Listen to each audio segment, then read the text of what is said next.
Je l'ai sauvé. Mais je vais commencer en français par la nouvelle terrible qu'on a eue cette nuit, c'est hier soir.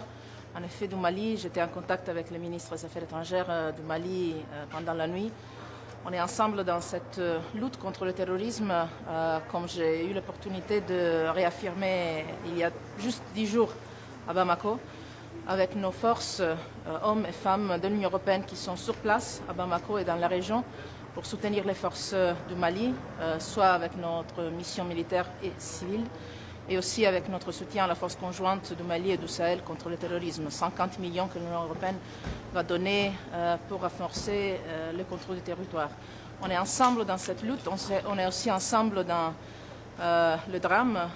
On est en train de faire les dernières vérifications sur les identités, mais il est bien possible que certaines des victimes soient européennes. On est en train d'informer les familles. Je vais bien sûr vous en parler plus tard. Mais ce sont des heures difficiles et dramatiques qui démontrent comme les Européennes et les Africains, dans ce cas les Maliens, sont vraiment frères et sœurs dans soit la lutte contre le terrorisme, soit la réponse et la solidarité. On va parler de ça aujourd'hui avec des décisions que les ministres vont prendre ensemble sur exactement notre soutien au Mali et au Sahel, à l'Afrique en général, un partenariat très fort qui va se consolider, se renforcer lors du sommet Union européenne-Afrique en novembre. We will also focus our work today on counterterrorism. As you know, we've done a lot of work, and we've seen in recent weeks, from London to Manchester to other terrible attacks we have experienced, both inside and outside of the European Union, how important it is to link the internal and external work we do on counterterrorism. This is exactly what we're doing, and we will continue to reinforce this work. I expect from ministers today a strong push in this direction and a strong coherence in then the behavior that they take nationally.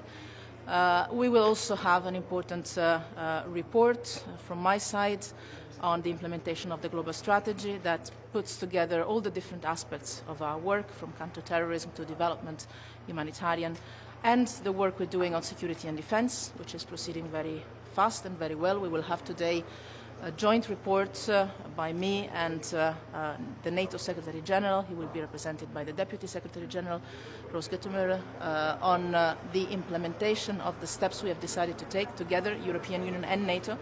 42 of them, many already done and implemented, so I will report to the ministers and we will define the way forward in the coming months. We will also discuss about the Gulf and the situation there, where I am personally in contact on a daily basis with all the relevant players, starting from obviously the foreign ministers of the Emirates, of Saudi Arabia, of Qatar, and of Kuwait. We are supporting very much the Kuwaiti mediation efforts, and I expect today from the ministers another sign of strong unity and determination of the European Union to back our friends and brothers from Kuwait in this difficult work they are doing. They need all our support, and we stand ready to help. Representative, you are talking about dialogue or cooperation with Kuwait to solve this problem.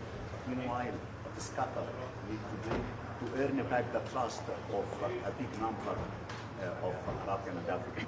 What we are saying is that any difficulty, any tension, and there are always, can be and must be resolved at a table, discussing, finding dialogue, finding common ways, and politically. No unilateral steps. We invite all to de-escalate the tensions and to engage in direct dialogue. Also because the European Union has a direct interest in having the Gulf countries cooperating among themselves.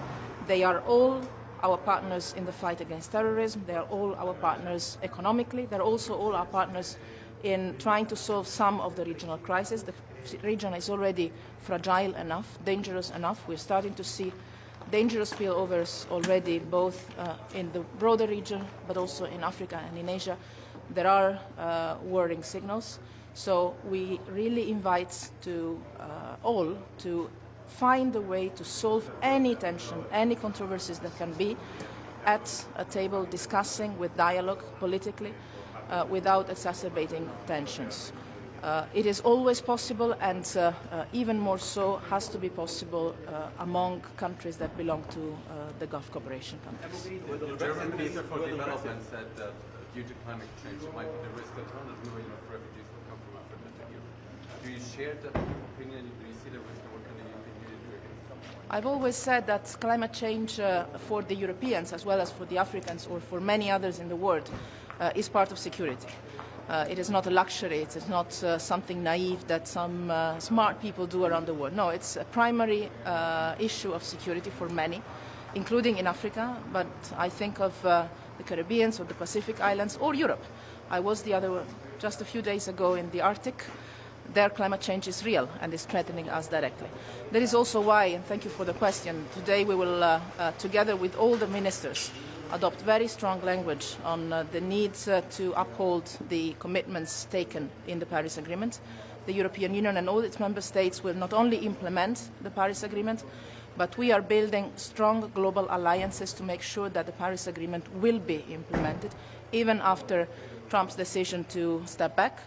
We see in the United States many, from businesses to local authorities, that are determined to live up to the commitments taken in Paris, and we are there to support the global international community that is aware of the fact that, yes, climate change is a matter of reality and a matter of priority. High Rep, do you support a mission in Iraq for the EU? Is there a role that the EU can play in Iraq in terms of sending a mission to train police or judges? We'll discuss our support to Iraq today with the ministers. As you notice, we have a very full agenda today. We are doing a lot in terms of stabilization of the liberated areas from Daesh, in particular on the mining, but also on training the police. So we will discuss further with the ministers, and I will meet you again in the early afternoon and debrief. By the way, I forgot to mention one very important part of the day. It's not formally the Foreign Affairs Council, but we have today with us the foreign ministers of our Eastern partners, with whom we will start preparing the summits we have with our 6 Eastern partners in autumn. This is also a very important part of our work that is continuing. So I will update you on all of this if we manage to finish on time early afternoon. Thank you.